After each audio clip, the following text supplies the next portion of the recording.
Okay, so magandang umaga mga lods. So update tayo sa ano natin, yung setup natin na Jenson 5000.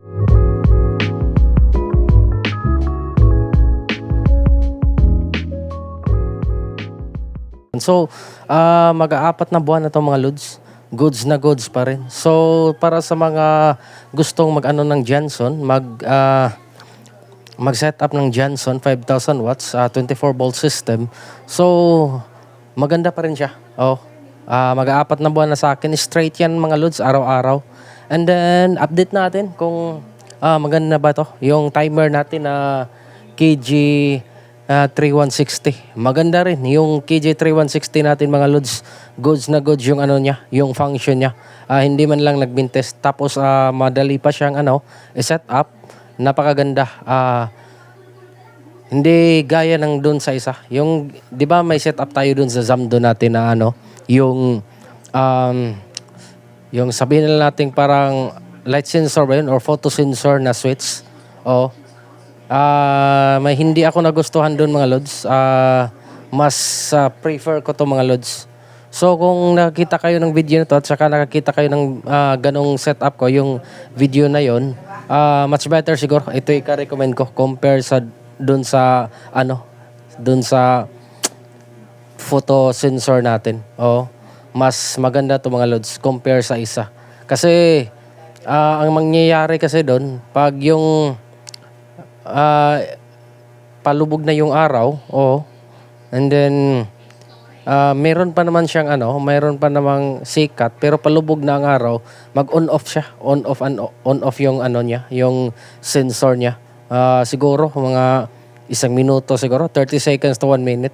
So probably masisira yung mo, yung inverter mo doon. Kaya hindi ko mai-recommend yun mga lods. So yung video na yun mga lods, sinabi ko naman na eksperimento muna yun. So ang result nun, within, yun ko kung umabot na ba tayo ng isang buwan or 2 linggo pa ata.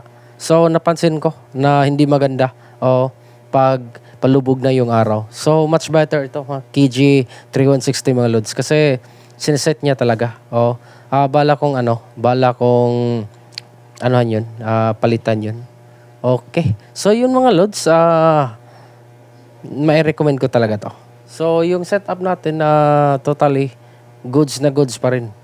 Walang aberya na nangyari. Minsan may mag-error naman, pero madali namang ma-resolve gaya ng maglulobat syempre mag-error yung pero yung error na sabihin na lang major or hindi matanggal, so hindi pa nangyari yun sa atin mga lods. So goods na goods for straight 3 mahigit na buwan or 4 na buwan, hindi ko na matandaan, basta mahigit 3 buwan na to mga lods na straight na ginagamit natin. So goods na goods pa rin yung setup natin. So sa magbalak ng mag-setup nito, nandiyan sa video kung magkano yung nagastos ko sa setup na to mga lods. So kung sabihin na lang nating nagdadalawang isip pa kayo, para sa akin mai-recommend ko rin to. Ewan ko lang kung sagad-sagara ng load, pero hindi naman sagad yung load ko. 5,000 watts yung Jenson natin, so continuous load niya is 2,500. Pero yung kadalasang ginagamit natin na load is nasa 500, 300, 500, 700 lang. So hindi masagad. Maliban lang kung mag-vacuum tayo, aabot ng almost 2,000. Pero madali lang naman yun. 15 to 25 minutes lang naman mag-vacuum. So goods na goods yung natin, yung Jenson natin. Palagi pa kaming nagluluto ng bigas or magsaing gamit ng rice cooker dito sa Jenson. So goods na goods pa rin mga lods yung Jenson natin. Okay mga lods, maintenance tayo mga lods. Yung mga inverter natin okay naman yung takbo pa. Smooth pa naman. Dito na naman tayo. Linisin natin yung natin, yung solar panel natin. Kasi medyo maalikabok na. Dahil dyan sa likod ng mangrove na area na yan, may nagre-reclamation. Kaya yung alikabok papunta dito sa amin. Kaya palagi ko itong nililinisan. Siguro isang beses sa isang linggo kasi mapupunan ng alikabok mga lods.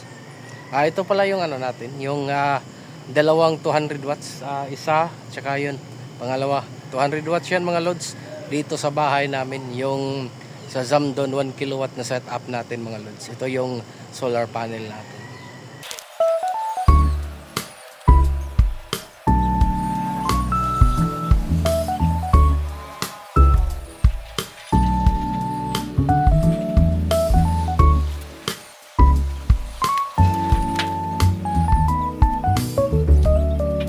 Ito naman yung natin mga lods, dalawang 600 watts natin.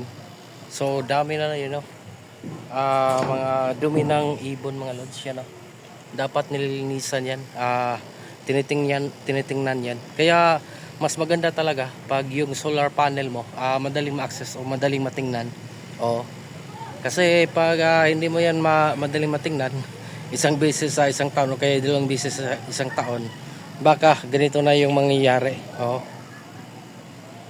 Lalo na may sa amin, yung may malapit na dyan, yung punong kahoy na yan. Iwan ko kung anong tawag sa inyo yan. Basta yan, kulo sa amin yan. Breadfruit, ang English ata yan. Breadfruit. Sa local dialect namin is kulo. Dyan, mga paniki. Mga dumi ng paniki yan mga lods. So, lilinisan natin yan. At saka, alikabok ng reclamation.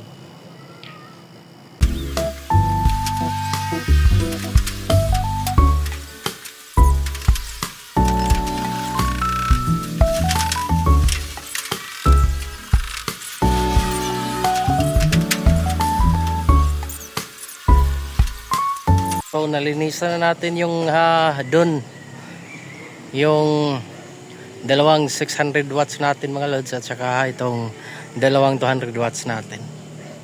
Yun, goody na. Kaya suggest ko sa inyo kung mag DIY kayo, yung madalin yung matingnan yung nyo, yung solar panel nyo. Palaging linisin natin o kaya palaging tingnan. Kaya mas mabuting yung madaling ma-access mga lods, yung solar panel natin para tayo lang din. Kasi DIY tayo, so DIY na rin natin, nalinisin yung natin, yung solar panel natin para hindi na tayo gastos pa ng pera magpaano sa iba, magbayad ng tagalinis. Yun mga lods, so yan lang update natin.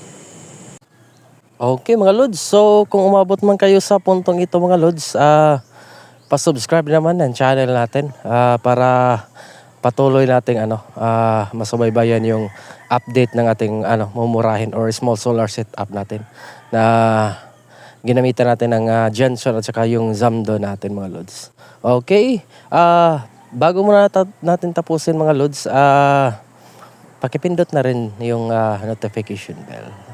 Okay, thanks for watching. Bye-bye.